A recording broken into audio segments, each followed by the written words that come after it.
These are the stories making the headlines at this hour. President Yoon departs for the UK for a state visit upon the invitation of King Charles III.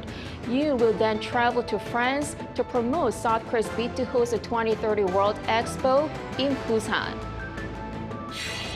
South Korea's military warned North Korea to immediately stop its preparations for launching a spy satellite, which could be as early as this week. It vowed all necessary responses as the National Security Council was convened to discuss countermeasures. In the esports mega tournament, Korean team T1 claims the League of Legends World Championship. Led by Faker, T1 defeated China's Weibo Gaming to claim its fourth title. Good afternoon. President Yoon departs for the UK for a state visit upon the invitation of King Charles III. Yoon will then travel to France to promote South Korea's bid to host the 2030 World Expo in Busan. Our Oh Soo-young has the details. President Yoon says his state visit to the United Kingdom will serve as a catalyst for Korea to emerge as one of the UK's global strategic partners. Speaking to The Telegraph ahead of his trip on Monday to mark 140 years of bilateral relations, Yoon called for closer collaboration between Seoul and London amid complex global polycrises, including North Korea's nuclear threat and the regime's weapons cooperation with Russia, as well as wars in Ukraine and the Middle East. He also expressed concern over closer collaboration between Pyongyang, Moscow and China, as well as tensions in the South China Sea. These make it all the more vital to ramp up economic and security cooperation with the UK, Yoon told the paper. In a press briefing, Yoon's spokesperson Lee said Sunday that during Yoon's state visit, the two governments would announce a comprehensive document laying out specific areas of cooperation called the Korea-UK Accord. Excluding the United States, it is unprecedented for our country to issue a comprehensive document of this kind. It is expected to be an opportunity to re-establish our diplomatic relations. Following a royal reception, luncheon and tribute to Korean war veterans, he added that the South Korean leader would make a speech to Parliament in English, as he did at the US Congress. With Britain's tilt to the Indo-Pacific, its post-Brexit strategy to engage more deeply with countries in the region, amid trade and geopolitical uncertainty in the world, the two countries are expected to bolster cooperation in various fields. The UK has a developed defence industry and is also a permanent member of the UN Security Council. Since Korea will serve as a non-permanent member of the Council for 2 years starting next year, there's great potential for cooperation in terms of security. Also elaborating on economic ties, Yi noted that the UK is the world's sixth largest economy with a GDP of over $3 trillion and a trade volume with South Korea of $12 billion last year. We're seeing rise in luxury goods trade, we're seeing rise in renewable energy, we're seeing rises in automotives. You know, some of our automotive brands, Korea is in their top 5 markets. So defence as well, and digital. So Korea is a really strong market for British business, and it's great that that's increased. This year marks the start of negotiations for the free trade agreement, and that is a really exciting opportunity for Britain and UK businesses. Following his visit to the UK, Seoul's top office says Yoon will head to France for 3 days to promote Korea's bid to host the 2030 World Expo in the port city of Busan, engaging with various delegates of the Expo's organisation based in Paris. He said the final presentation for Busan will be made by an influential figure in the international community ahead of the final vote on November 28. Oh Soo-young, Arirang News. Prior to his UK trip, President Yoon attended the APEC summit in San Francisco, where he secured some $1.2 billion of investment. He wrapped up the trip with a joint lecture with Japanese Prime Minister in the latest show of revitalized Seoul-Tokyo relations. Our Kim Do-young reports. A clear sign of an improving bilateral relationship at Stanford University on Friday local time, leaders of South Korea and Japan, for the first time ever, co-hosted an event in a third country. 국제사회에서 저와 가장 가까운 기시다 후미오 총리님과 또 혁신의 산실인 스탠포드 교정을 함께 방문하게 되어 매우 기쁩니다. Kishida also called the occasion a big day, referring to Stanford's American football game against local rivals UC Berkeley, and said it's a, quote, new feeling as the leaders met for the 8th time just this year.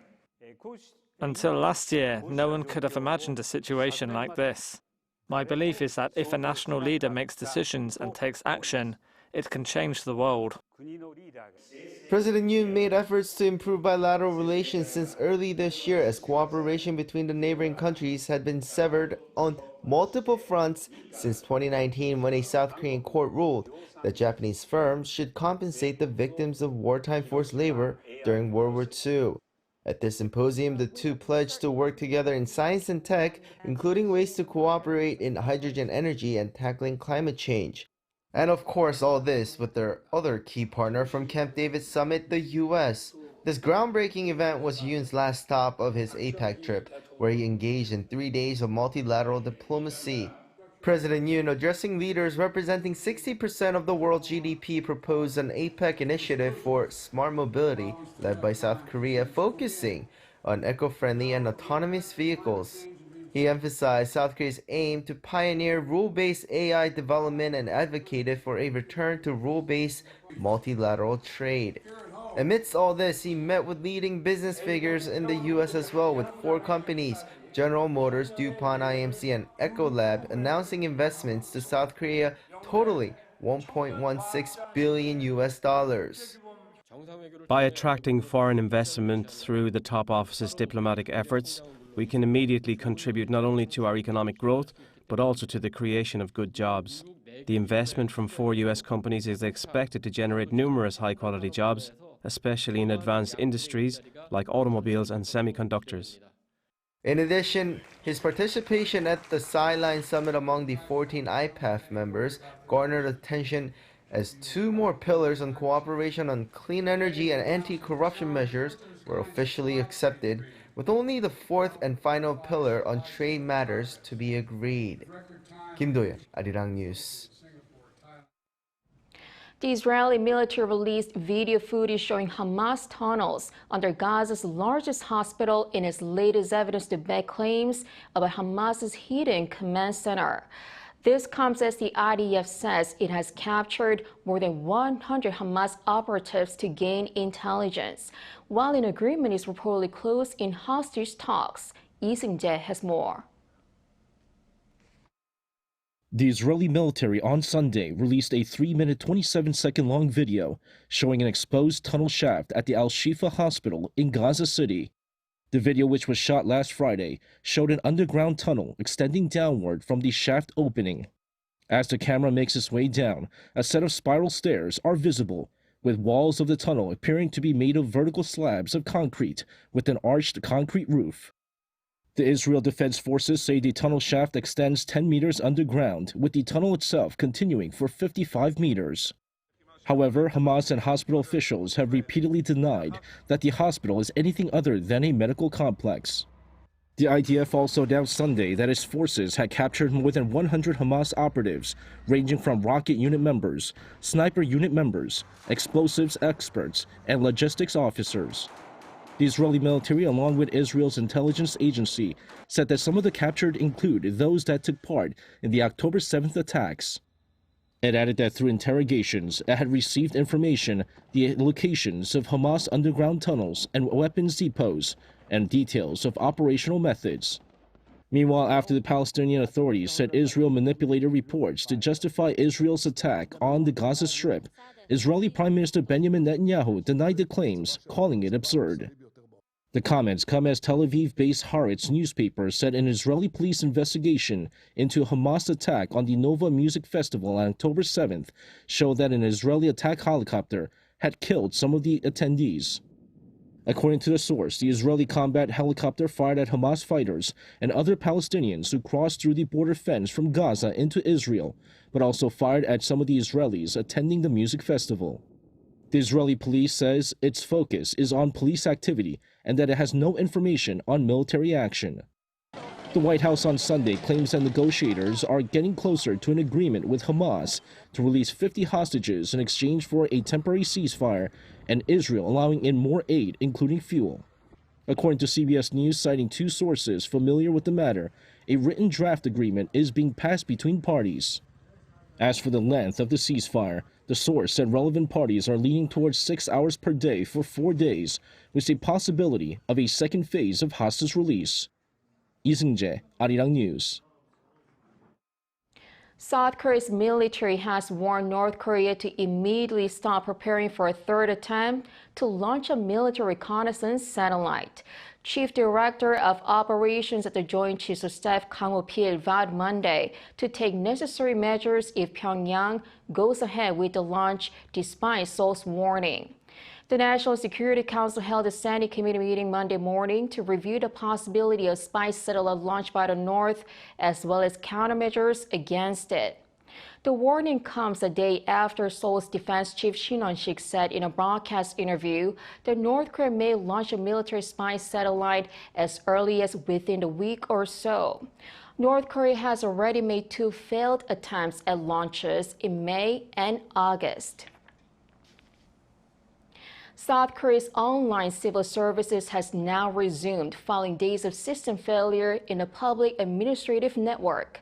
The Interior Minister stated the electronic network system is fully functioning as of Monday after an error in the network equipment caused a system outage, disrupting civil services, especially the civil service portal for issuing government-approved documents. More than 100 civil workers and IT experts worked on fixing the issue and temporarily reopened services on Saturday. An official from the Interior Ministry has announced plans to create a task force to reorganize e-government services.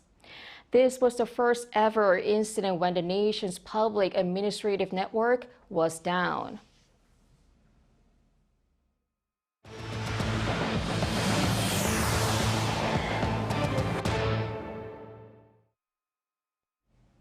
Now, in esports, Korean team T1 has won the League of Legends World Championship.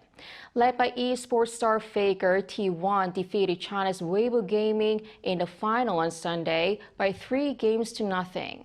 The annual esports tournament was held in South Korea for the first time in 5 years, with 22 teams from 9 regional leagues competing. T1 player Choi Woo-jae, or Zeus, was named MVP at the finals, while team captain Lee Sang-hyuk, better known as Faker, became the only player in the world to have won a total of 4 world championships. League of Legends is an online battle video game developed by US-based Riot Games in 2009. T1 had previously won the championship in 2013, 2015, and 2016. Exports of South Korean instant noodles have reached an all-time high, surpassing the trillion Korean won mark for the first time ever. According to the Korea Customs Service on Monday, the total value of ramen exports between January and October reached $765.41 million.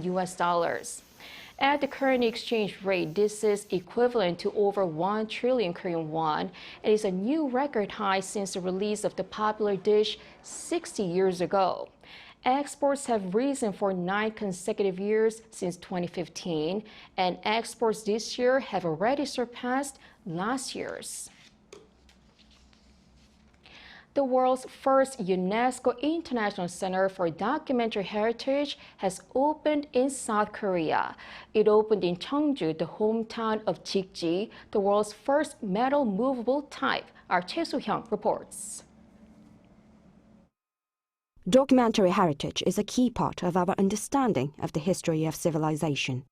The UNESCO International Center for Documentary Heritage opened on November 1st in Cheongju, Chungcheongbuk-do Province, home to the world's first metal movable type, Jikji.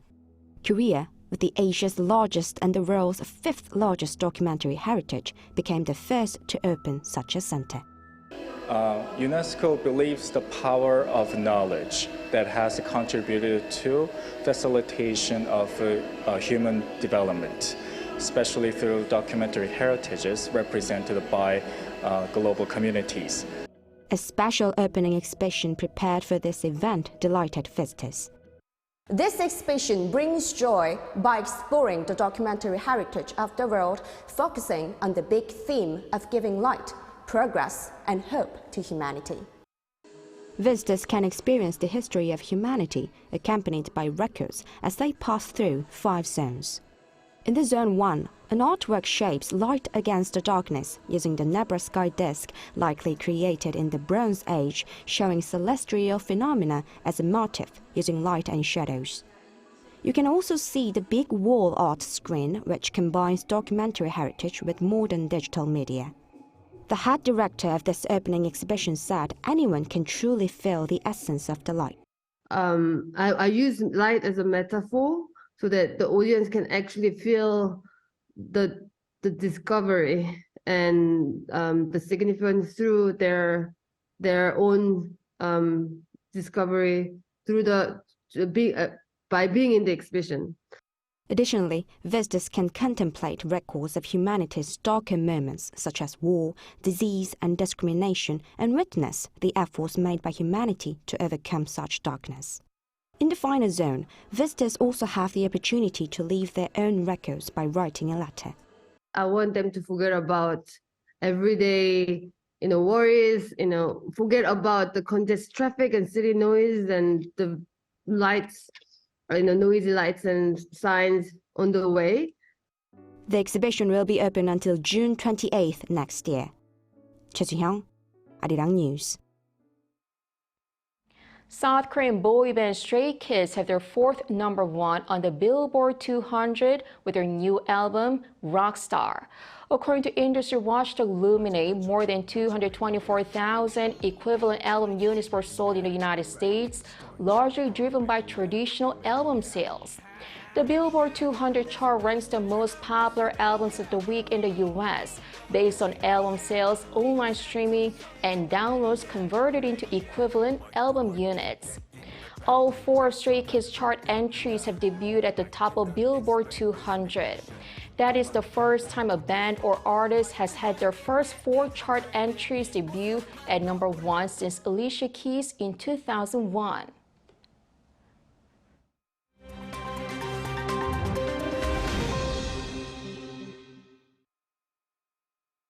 Let's take a look at what's going on in the world now. With only a year to go until the 2024 election, US President Joe Biden has seen the lowest approval ratings of his presidency and is behind the likely Republican candidate Donald Trump in almost all recent major national surveys. Recent national surveys from CBS News, YouGov, CNN, SSRS, Fox News, Marquette University Law School, and Quinnipiac University all showed former President Trump ahead of the incumbent Biden by between 2 and 4 percentage points. This is the first time Trump has surpassed Biden in the majority of national general election polls and is also a rare moment in history for an incumbent to be behind in pre-election polls.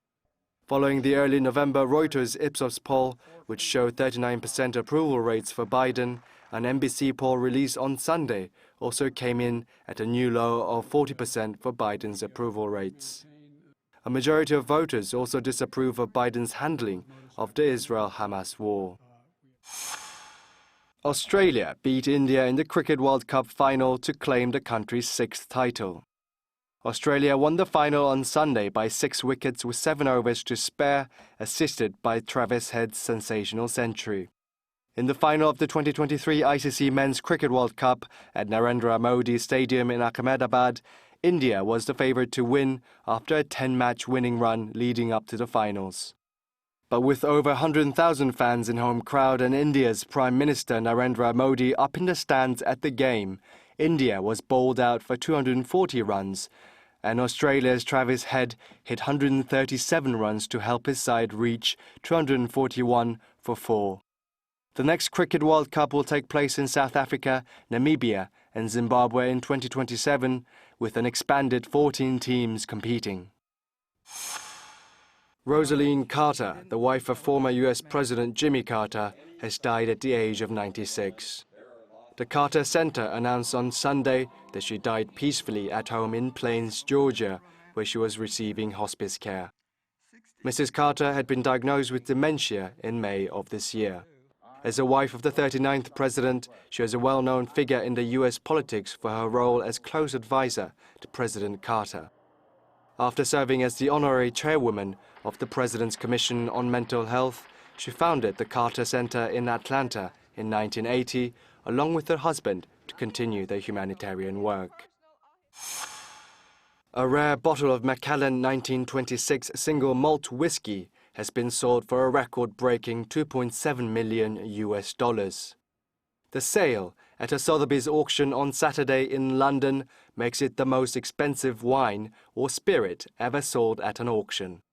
The Scotch whisky manufactured by the famed Macallan distillery was matured for 60 years in dark oak sherry casks before being bottled in 1986. Only 40 bottles were ever produced and were not made available for purchase, rather offered to top clients. A similar bottle of Macallan 1926 with a different label was sold in 2019 for around $1.9 million. Kim Si-young, Arirang News.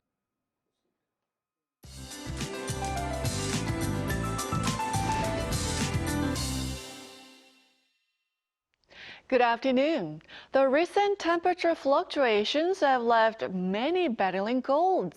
Take care by wearing face masks in crowded areas and washing hands frequently.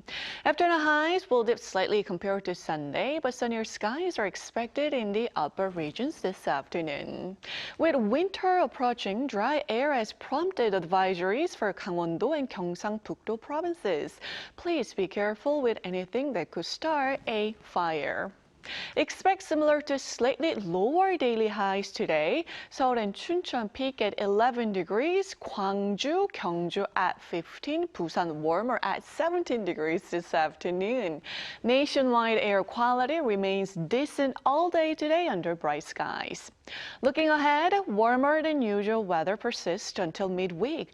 However, rain is expected to bring freezing temperatures to the country afterwards, going down to as low as -5 degrees Celsius on Saturday here in Seoul. That's Korea for you, and here's a look at the international weather conditions.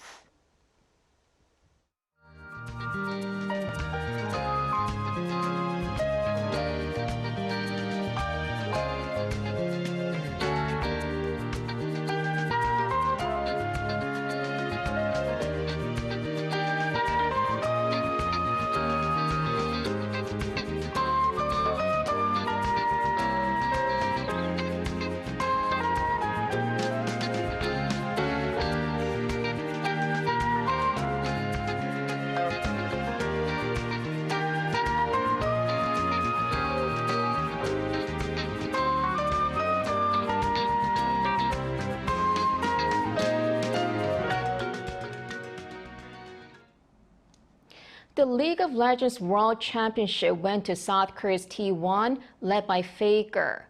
And the team received the iconic trophy, the Summoner's Cup. It's a shining tower made of silver, steel, and brass.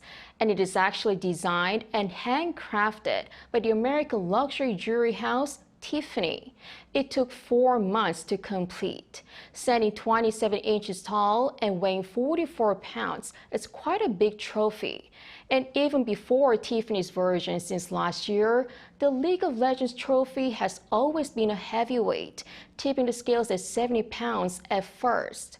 Well, though slightly lighter now, the Summoner's Cup still takes the whole team to lift it, just as it does to win the tournament. That is all for today. Thanks for watching.